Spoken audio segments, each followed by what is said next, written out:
Hello my dear students, how are you all? I hope all of you are doing well and be regular in your studies. Now today we are going to discuss about the volume of cube and cuboid. So let us start our today's video. So my dear students, today we are going to study about volume of cube and cuboid. देखिए बेटा, आपने volume के बारे में पढ़ा है. Volume क्या होता है? किसी भी 3D शेप की कैपेसिटी. 3D शेप की क्या होती है? ये कैपेसिटी, यानी कि वो कितना होल्ड कर सकता है. जैसे कि हमने पिछली वीडियो में बात की थी, हमने एक मग देखा था, बेबी कप था, उसकी 300 ml की कैपेसिटी थी. तो वॉल्यूम क्या थी इसकी? 300 ml. ये 300 ml लिक्विड अपने अंदर स्टोर कर सकती है. ठीक है. तो जो 3D शेप्स जिनकी लेंथ हो, 3D शेप्स आपको मैंने बताया था बच्चा क्या होती हैं, जिनकी 3 डायमेंशंस हो, जैसे कि लेंथ, ब्रेड्थ और हाइट. जिनके 3 डायमेंशंस हो वो कौन सी शेप्स होती हैं? 3D शेप्स होती हैं. तो जो 3D शेप्स होती हैं बेटा, उनका एरिया नहीं होता, उनका क्या होता है? वॉल्यूम होता है. यानी कि वो शेप अपने अंदर कितनी चीज को क्वांटिटी में होल्ड कर सकती है, that is the volume of the 3D shape. अब अगर हम बात करें तो 3D शेप में आपको क्या क्या स्टडी करना है? क्यूब और क्यूबॉइड. आपको पता है क्यूब क्या होता है, क्यूबॉइड क्या होता है? आप लोगों ने शेप्स की जब स्टडी की थी तब आपको बताया गया था क्यूब कैसा दिखता है. आप लोगों ने देखा होगा क्यूब कैसा होता है. जैसे आपकी डाइस होती है ना, लूडो डाइस होती है, तो cube is just like this. And cuboid कैसा होता है बच्चा? क्यूबॉइड ऐसा होता है.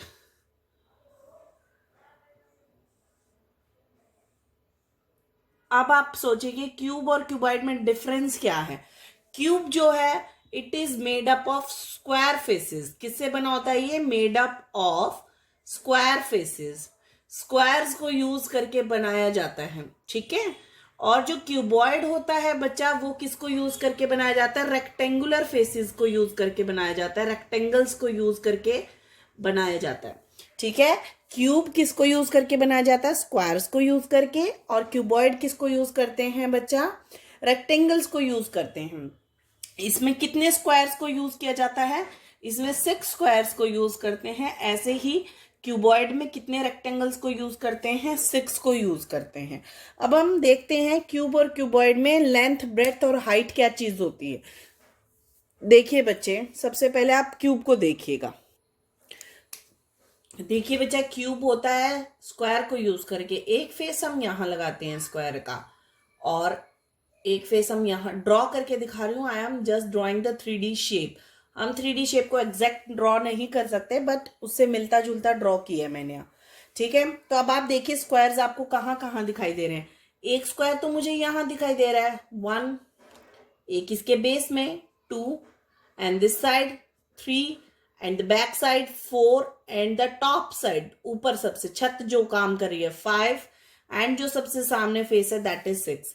कितने फेसेस को यूज किया हमने? 6 फेसेस को यूज किया. ठीक है बच्चा. इसके कितनी एजेस होती हैं? एजेस क्या होता है? जो दो फेसेस को जोड़ती हैं, that are known as edges, that will join the two face, the line that join the two face. जैसे कि अगर हम बात करें तो ये छत है इसकी, तो छत से अगर साइड फेस को अगर ये वाली लाइन ज्वाइन कर रही है, ये लाइन, तो ये इसकी क्या होगी? एज. सिमिलरली जब ये वाला फेस ये ज्वाइन करेगी तो ये भी क्या होगी? इसकी एज. और जब नीचे वाला बेस वाले ज्वाइन करेंगे हम लाइंस को, तो ये भी क्या कहलाएंगी? इसकी सारी एजेस कहलाएंगी. जो दो फेसेस को जोड़ती हैं वो क्या होती हैं? उसकी एजेस होती हैं. तो आप अगर काउंट करेंगे तो how many edges does a cube have? 1 2 3 4 5 6 7 8 9 10 11 12. How many? 12 edges. Similarly, cuboid also have the 12 edges. Cuboid की भी कितनी होती है बेटा? 12 edges होती हैं. सिर्फ डिफरेंस क्या है? एक चीज का याद रखिएगा, सिर्फ एक ही चीज का डिफरेंस है कि ये रेक्टेंगल से बनता है और ये स्क्वायर से बनता है. क्यूब स्क्वायर से, ये रेक्टेंगल से. एजेस दोनों कितनी शेयर करते हैं? 12. वर्टिसेस क्या होते हैं? वर्टिसेस वो पॉइंट्स होते हैं बच्चा जहां पर दो एजेस एक दूसरे को काटती हैं. जैसे कि ये दोनों एजेस कहाँ मिल रही हैं? इस पॉइंट पे. ये दो एजेस इस पॉइंट पे. तो जहां दो एजेस मिलती हैं उस पॉइंट को हम क्या बोलते हैं बेटा, वर्टिसेस बोलते हैं। आप अपने रूम को देखिएगा, जो रूम के कॉर्नर होते हैं वो क्या कहलाते हैं, उसके वर्टिसेस कहलाते हैं। तो cube and cuboid both have vertices 8। कितने वर्टिसेस हैं उनके, 8 वर्टिसेस हैं। ठीक है, आपको क्या क्या बताया गया है, ये स्क्वायर फॉर्म से बनता है, ये रेक्टेंगल से। एजेस 12 होती हैं, वर्टिसेस 8 होती हैं, और दोनों के फेस कितने होते हैं, 6। ओनली ये कौन सा स्क्वायर फेस होता है और ये कौन सा फेस होता है, रेक्टेंगल फेस होता है। अब देखिए, स्क्वायर और रेक्टेंगल होने की वजह से इनमें क्या डिफरेंस आ जाता है। आपको पता है बेटा कि स्क्वायर जो होता है उसकी सभी साइड्स कैसी होती हैं, सेम साइड्स होती हैं, इसकी ऑल 4 साइड्स आर सेम। लेकिन रेक्टेंगल में क्या होता है, लेंथ होता है और ब्रेड्थ होता है। ठीक है ना, स्क्वायर की सभी साइड सेम होती हैं, लेकिन रेक्टेंगल का लेंथ और ब्रेड्थ होता है। तो जब साइड सेम होती हैं तो इसकी वजह से क्यूब की जो सारी लेंथ, ब्रेड्थ और हाइट है वो तीनों क्या हो जाती हैं, सेम हो जाती हैं। क्योंकि स्क्वायर लगे हुए हैं, स्क्वायर हैं, सेम साइज के स्क्वायर हैं, तो इसकी वजह से इसकी लेंथ, ब्रेड्थ और हाइट तीनों सेम हो जाती हैं। ठीक है, 3D शेप है। 3D शेप का मतलब मैं आपको बता चुकी हूँ। 3D शेप्स कौन से होती है, जिनकी लेंथ, ब्रेड्थ और हाइट होती है, 3 डायमेंशंस होती है। तो इसकी तीनों चीजें क्या हो जाती है, सेम हो जाती है। तो हम तीनों को क्या लिख देते हैं, साइड, साइड एंड साइड। तीनों सेम है तो क्या फर्क पड़ता है, तीनों को एक ही नाम दे दो। लेकिन रेक्टेंगल की लेंथ और ब्रेड्थ होती है, अलग अलग होती हैं, जिसकी वजह से इसकी लेंथ, ब्रेड्थ और height, all 3 terms are different. इसकी क्या हो जाती है, तीनों की तीनों टर्म्स डिफरेंट हो जाती है बच्चा, जिसकी वजह से हम इसकी लेंथ को लेंथ ही लेते हैं, देन ब्रेड्थ लेते हैं एंड देन हाइट लेते हैं। याद रखिएगा, स्क्वायर और रेक्टेंगल होने की वजह से इसमें क्यूब में सारे फेसेस स्क्वायर होते हैं। स्क्वायर होने की वजह से इसकी सारी साइड्स क्या हो जाती हैं, सेम हो जाती हैं, जिसकी वजह से लेंथ, ब्रेड्थ और हाइट में कोई भी डिफरेंस नहीं रहता। All the 3 became the same. तो हम इसको क्या लेके चलते हैं, साइड, साइड, साइड। ऐसे ही ये रेक्टेंगल होने की वजह से इसकी लेंथ, ब्रेड्थ और हाइट तीनों डिफरेंट हो जाती हैं, तो हम इनको क्या लेके चलते हैं, लेंथ, ब्रेड्थ एंड हाइट। जैसे कि मैं आपको एक एग्जांपल शो करती हूँ बेटा। This time I am not having any cube at my home, but I am just showing you example of cuboid. जैसे आप ये देख सकते हैं, ये मोबाइल फोन बॉक्स है। ठीक है, ये मोबाइल फोन बॉक्स है, ये क्यूबिकल शेप है। क्यूबिकल शेप दिखाई दे रही है आपको, इसकी क्यूबॉइड क्यों दिखाई दे रही है, क्योंकि देखिए लेंथ बड़ी है, ब्रेड्थ छोटी है एंड हाइट भी डिफरेंट है। इसकी हाइट भी तो डिफरेंट है, ये चीज डिफरेंट, ये चीज डिफरेंट और ये चीज डिफरेंट, तीनों चीजें डिफरेंट है। इस वजह से ये क्या है, क्यूबॉइड। देखिए ये आपको यहां से देखेंगे तो आपको रेक्टेंगल दिखाई दे रहा है, स्क्वायर तो नहीं है। अगर आप यहां से देखेंगे तो क्या आपको ये स्क्वायर दिखाई दे रहा है, नहीं, ये अभी भी रेक्टेंगल है। This is also rectangle, this is also rectangle and this is also rectangle. तो यानी कि क्यूबॉइड में क्या है, सारे रेक्टेंगुलर फेस है। मैं आपको इसके फेस काउंट करवाती हूँ। This is first face, second face, third face, fourth face, fifth face and sixth face. मैंने आपको 6 फेसेस बताए थे, I have counted 6 faces. Now edges देखिए, ये वाला फेस इससे जुड़ा है, किस लाइन की वजह से, इस लाइन की वजह से। So we will count this edge a edge. 1 2 3 4, 4 हो गई। इसी तरह से 5 6 7 8 9 10 एंड देन 11 12। कितनी एजेस हो गई हैं इसकी, 12 edges. How many edges it has, 12 edges. ठीक है, अगर आप देखें तो आपको क्यूबॉइड के कितने सारे एग्जाम्पल मिलेंगे। जैसे मैथ स्टिक भी क्यूबॉइड होती है। डाइस जो है आपकी वो क्या होती है, डाइस आपको मैंने अभी बताया, डाइस होती है आपकी क्यूब। तो this is all about cube and cuboid में क्या डिफरेंस होता है। तो अब इनकी वॉल्यूम में कैसे डिफरेंस होगा, ये अब हम स्टडी करते हैं। देखिए बेटा, volume of cube, volume of cube 3 dimension है। एरिया क्या था? एरिया जो था बेटा याद रखो 2 डायमेंशन था। Area is of 2 dimension. तो हम एरिया क्या करते थे? एरिया ऑफ स्क्वायर कैसे निकालते थे? एरिया ऑफ स्क्वायर साइड को 2 बार मल्टीप्लाई करने से हमें क्या मिल जाता था? Area of square. क्यों मिलता था? क्योंकि 2 डायमेंशन है। बट मैंने आपको बताया वॉल्यूम क्या है? वॉल्यूम है 3 डायमेंशन। तो यानी कि कितनी बार मल्टीप्लाई करना पड़ेगा? Very nice, 3 times. तो हम इसको कितनी बार मल्टीप्लाई करेंगे? Side multiply side multiply side, 3 times we will multiply to get the volume of cube. किसकी वॉल्यूम निकालने के लिए? क्यूब की वॉल्यूम निकालने के लिए। और अगर हमें वॉल्यूम ऑफ क्यूबॉइड निकालनी है, वॉल्यूम ऑफ क्यूबॉइड निकालनी है, अब हमें पता है वॉल्यूम ऑफ क्यूबॉइड, क्यूबॉइड किससे बना है? रेक्टेंगल से।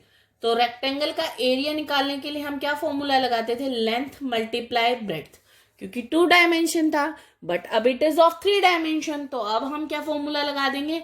Length multiply breadth multiply height, क्योंकि अब हमारे पास क्या आ जाएगी? उसकी हाइट आ जाएगी। क्या आ जाएगी? हाइट। ठीक है, 3D शेप के लिए हमने 3 टाइम्स मल्टीप्लाई किया।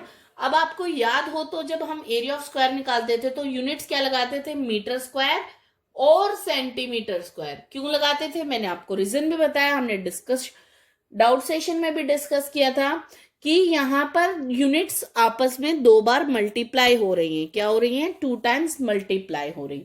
तो हमने 2 टाइम्स मल्टीप्लाई को क्या कर दिया? स्क्वायर बनाकर ऊपर लिख दिया। अब यहाँ कितनी बार हो रही हैं? देखिए ये भी 1 2 3 3 टाइम्स हो रही है। तो अब हम क्या लगाएंगे? Metre cube. क्या लगाएंगे? मीटर क्यूब या फिर centimetre cube. The volume of cube will be given by metre cube और सेंटीमीटर क्यूब। ऐसे ही रेक्टेंगल की भी क्या हो जाएगी? मीटर क्यूब या फिर सेंटीमीटर क्यूब। ठीक है, अब आप सोचेंगे कि मैम हम तो वॉल्यूम किस में पढ़ते हैं? या तो लीटर में करते हैं, या मिलीलीटर में, या किलोलीटर में। हम यही करते हैं ना बच्चा। तो आपको ध्यान हो तो मैंने आपको एक चीज पहले भी बताई है कि हमारी जो स्टैंडर्ड यूनिट है, स्टैंडर्ड यूनिट क्या है हमारी? लेंथ की, मीटर। क्या है? मीटर। और स्टैंडर्ड यूनिट हमारी वॉल्यूम की क्या है? लीटर। तो जब हमें मीटर को 3 बार मल्टीप्लाई कर देंगे तो हमें क्या मिल जाएगा? 1 लीटर। क्या मिल जाएगा? 1 लीटर। तो मीटर क्यूब का मतलब क्या हो जाएगा? 1 लीटर। क्या हो जाएगा? 1 लीटर। इसकी हेल्प से हम सारी कन्वर्जन भी कर सकते हैं अगर हमें कन्वर्जन के लिए बोला जाएगा तो। ठीक है, तो अब मैं आपको एक क्वेश्चन करके दिखाती हूं। जैसे कि मैंने आपको बोला find the volume of cube, find the volume of cube if its side is 4 metre.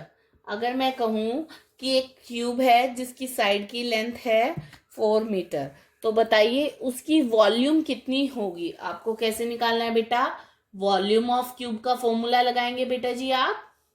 क्या होता है वॉल्यूम ऑफ क्यूब का? मैंने अभी बताया आपको, side multiply side multiply side. यहां जरूरी नहीं आपको साइड दिया हो, लेंथ भी दिया हो तो भी आप क्या ले लेंगे? उसको साइड, क्योंकि क्यूब क्या कहता है कि all the 3 sides are same. तो आप उसको साइड लेके चल लीजिए। तो अब क्या करेंगे? आप इनकी वैल्यू पुट करेंगे, 4 multiply 4 multiply 4 and you will multiply 4 4 16। 16 को 4 से मल्टीप्लाई करेंगे, you will get 64 metre cube. So the volume of cube is 64 metre cube. ऐसे ही अगर मैं आपसे क्यूबॉइड की पूछती, what will be the volume of cuboid if its length is 7, breadth is 3 and height is 2 centimetre. सारी units किसमें है? सेंटीमीटर में। तो आप कैसे निकालते वॉल्यूम ऑफ क्यूबॉइड बच्चा? वॉल्यूम ऑफ क्यूबॉइड का फॉर्मूला लगाते that is length multiply breadth multiply height, that is 7 multiply 3 multiply 2. Multiply कीजिए, 7 3 21, 21 को 2 से मल्टीप्लाई करेंगे, you will gate 42 centimetre cube. So the volume of cuboid is 42 centimetre cube. हमने क्या किया, सिर्फ जस्ट फॉर्मूला लगाया जैसे हम एरिया में लगाते थे, और उसके बाद उनकी वैल्यूज को पुट किया, and we will get the volume of cube और cuboid whatever asked to us. अभी तो हमने सीखा कि डायरेक्ट वॉल्यूम कैसे निकालते हैं. अगर हमारी कोई टर्म मिस हो जाए तो हम कैसे निकालते हैं, जैसे हमने एरिया और पैरामीटर में कंसेप्ट पढ़े हैं. Find the height of A cubical box. किसकी निकालनी है आपको, एक क्यूबिकल बॉक्स है, उसकी हाइट बतानी है. अगर उसकी लेंथ 5 सेंटीमीटर है, ब्रेथ 4 सेंटीमीटर है, and volume is 800 centimetre cube, आपको इसकी क्या बतानी है, हाइट. तो सबसे पहले आपको जस्ट क्या करना है बच्चा, वॉल्यूम का फॉर्मूला लिखना है. वॉल्यूम ऑफ क्यूबॉइड, आपको पता है वॉल्यूम ऑफ क्यूबॉइड क्या होता है बच्चा, length multiply breath multiply height. अब आपको कुछ नहीं करना, जस्ट आपको इनकी वैल्यूज को पुट करना है. वॉल्यूम की वैल्यू आपको दे रखी है तो उसके नीचे लिख दीजिए 800 सेंटीमीटर क्यूब. आपको लेंथ की वैल्यू दे रखी है कितनी, 5 multiply with 4 multiply with height, हमें पता ही नहीं है, हाइट को हाइट लिख देते हैं. अब क्या करेंगे, जो हम सॉल्व कर सकते हैं, 800 5 4 20 मल्टीप्लाई विथ हाइट. अब हमें हाइट चाहिए, हम क्या करते हैं, जो चीज हमें चाहिए होती है उसके साथ वाली चीज को वहां से हटा देते हैं. तो अगर हमें हाइट चाहिए तो हमें किसको हटाना होगा, हमें 20 को हटाना होगा. तो 20 यहां से हटेगा तो इधर आएगा. अब इधर आएगा तो मल्टीप्लाई क्या हो जाएगा, मैंने आपको बताया था, बताइए मुझे क्या होगा, वेरी गुड, डिवाइड होगा. तो अब हम क्या कर देंगे, 800 को 20 से डिवाइड कर देंगे. तो डिवाइड करते हैं, कितना आंसर मिला आपको, सोचिए, 40. कितना आंसर मिलेगा आपको, 40. तो हाइट कितनी होगी उसकी, height is equals to 40 centimetre. कितनी हाइट हुई बच्चा उसकी, 40 सेंटीमीटर. ठीक है, आपने क्या किया, आपने वॉल्यूम का फॉर्मूला लिखा, फॉर्मूले में वैल्यूज को पुट किया, और जहां पर हमें चाहिए थी उसके साथ वाली चीज को हटाने के लिए हमने क्या कर दिया, इधर ले आए. अगर मल्टीप्लाई है तो क्या हो जाएगा, डिवाइड. डिवाइड होता तो क्या हो जाता, multiply, and we will get the value of height. So this is the way how to find the side of a cube. ठीक है, इससे पहले बेटा मैंने आपको क्यूबिकल बॉक्स दिया था, लेकिन वो क्यूबिकल बॉक्स की जगह वहां क्या आएगा, क्यूबॉइडल बॉक्स आएगा, क्यूबॉइडल. ठीक है, क्यूबॉइडल बॉक्स, क्योंकि वो क्यूब से बना हुआ था जिसकी लेंथ ब्रेथ एंड हाइट है. तो क्यूबिकल बॉक्स में क्या होती हैं, साइड्स होती हैं, और क्यूबॉइडल बॉक्स में लेंथ ब्रेथ और हाइट होती है. This is the way how to find the volume of cube and cuboid. देखिए, अब हमारे पास क्वेश्चन है, find the side of cubical tank if its volume is 27 metre cube. अब आपको वॉल्यूम दे दी, क्या पूछी गई है आपसे, साइड पूछी गई है. तो सबसे पहले आप फॉर्मूला लगाइए, वॉल्यूम ऑफ क्यूब. आप फॉर्मूला लगाएंगे तो आपको क्या मिलेगा, volume of cube side multiply side multiply side. ठीक है, अब आपको क्या करना है बच्चा, जो वैल्यू दी गई है आपको, वॉल्यूम की वैल्यू दी गई है 27. आपको एक ऐसा नंबर ढूंढना है जिसको हम 3 बार रिपीटेडली मल्टीप्लाई करें तो हमें कितना आंसर मिले, उसका 27 आंसर मिल जाए हमें. तो आप देखिए, आप कैसे निकाल सकते हैं इसको, आप टेबल लिख लीजिए. प्राइम फैक्टराइजेशन आपने सीखी हुई है, मैं आपको इजी तरीका बता रही हूँ. तो आप इसको 27 को इसके टेबल में तोड़ दीजिए. आपने इसके टेबल को तोड़ा, आपके टेबल क्या आता है, आपको याद है 3927 होता है, 3927. लेकिन 3 तो आगे नहीं टूट सकता, अब कौन टूटेगा, 9. किसमें, 3 मल्टीप्लाई 3. तो आपको पता चल गया कि 3 बार 3 को मल्टीप्लाई करने से हमें क्या मिला, 27 मिला. तो यानी कि 3 multiply 3 multiply 3 is equals to 27. तो साइड कितनी हो जाएगी इसकी, side is equals to 3 metre.